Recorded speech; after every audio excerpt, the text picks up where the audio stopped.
Hey everyone, in this video I'll be showing you how to wear multiple hairs on Roblox. First of all, you have to open browser and just go to roblox.com.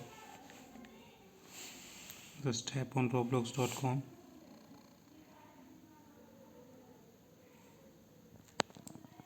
Once you are on the home page of Roblox, you have to tap on menu bar and just go to Avatar Editor.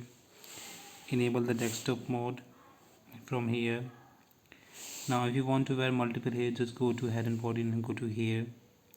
And right now you can see that I have only cubed one hair. So if you want to wear multiple hair, you just hold a new hair and copy the link address. Tap on a new tab, just go to and paste your link address over here and just paste your ID. Just paste the ID from, just copy the asset ID from here.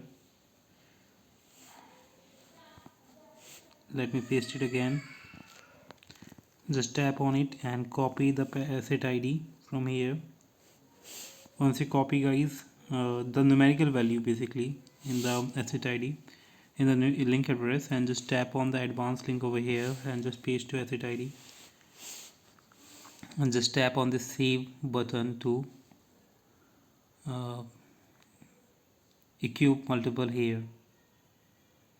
So you can see that I have equipped the multiple here right now. So if you want to wear multiple hairs, you have to repeat the same steps. Hope you like it. Thanks for watching. Bye bye.